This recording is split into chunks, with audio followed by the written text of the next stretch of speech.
let me make this quick. It's gonna run out of battery. I have 10% and this battery runs out fast. So unemployment, people will not go back to work because they are getting paid more unemployed than employed.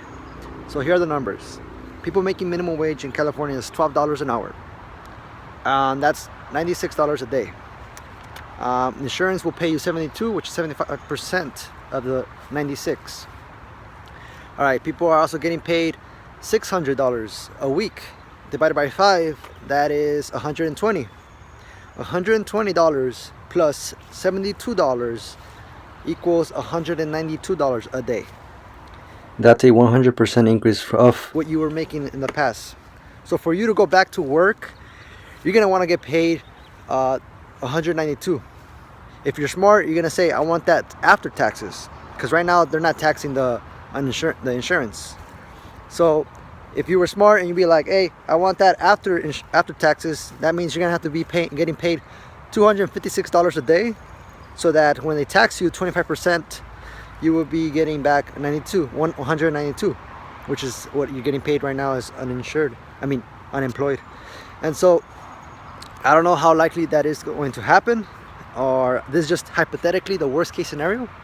This is pretty much the 70. If you were to choose and not calculate that you want $192 after taxes, then you would get 100% increase in employee in pay. If you were to do the after tax pre-tax version, you will be getting a 166% increase in income. Crazy, right? So the government, currently when you were making $96 a day with $12 an hour when you were employed, they would take 25% of that. I'm just estimating, because obviously the taxes range. They're based on a progressive tax system. The more you make, the more you get taxed based on that additional amount. And so with that, when you were making $96 a day, when you were employed, the government was taking $24. The government pretty much is incentivizing people to stay unemployed. So with that, companies have to increase their pay to have employees come back. Otherwise, how are they going to come back? I mean, is the government going to force you to go back to work? And so with that, I was saying, you were making $96, the government was taking $24 of your 96. And so now that, suppose that the company you work for has to increase your pay by 200%, the government will now be taking $48, which is also a $200% increase in how much they're making in tax revenue. This is from the $192 a day that you currently make. If you want to keep that and work, that's how much they will make. So basically, whatever you make right now employed, and whatever will be paid to you unemployed, the same percent increase is how much the same percent increase the government will get in revenue, tax revenue. So what I'm trying to say with that, the government never loses. They will always get their money. They will always get that 25% or more. And so they're smart. They're incentivizing companies to pay you more so they can get paid more. Obviously, a lot of people are going to be like, oh yeah, that's great, we're going to get paid more. But with that, companies are not going to be like just paying out more, because I mean, you'll be surprised to find that not a lot of companies are that profitable. So they're going to have to increase the prices of the products. By increasing the price of the products, basically we're pretty much the same where we were at before, because when you want to buy that fruit, that dinner at the restaurant, it's going to cost 200% more. So everything goes up by 200% more. Government gets 200% more in revenue. You get 200% more in income, but everything costs 200% more. So everything doubles. So why would the government want to do that? Well, they have debts they can service. They have old debts that are not going higher unless they borrow more. They could service that debt longer with increased revenue. So if the revenue doubles, it's going to go from 4 trillion a year to 8 trillion a year. And so why do they need all that money? Well, to stay alive, because the government, without really selling you anything, they're getting money from you. And you know, you're supposed to have, with that money, you do get free K through 12. You should be able to get free college and healthcare and all that stuff with those 4 trillion that currently collect. But all that goes to like military and a lot of government employees who knows what they do. Some are teachers, yes, I understand that, but school itself could be teacherless, and colleges could be teacherless. Everything could go online. You already seen that. And you can pretty much take the best teacher, the best professor, record their lessons, and pretty much keep that lesson, these lessons for eternity. You could show them infinite amount of times. It doesn't cost any money except to for electricity to keep the computers and servers running. And so that's the great thing about technology, that you just record it once and it's online forever.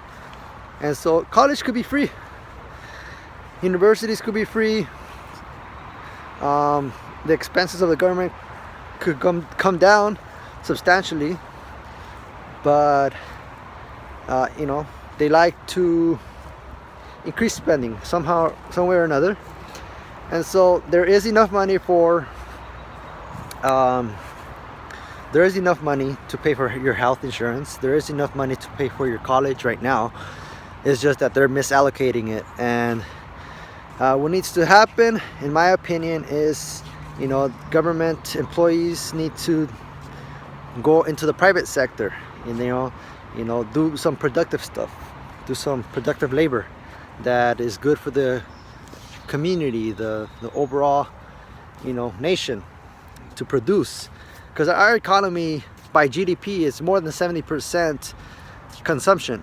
So GDP is calculated by anything like, I bought something, so that increases GDP. I made something, that goes up GDP.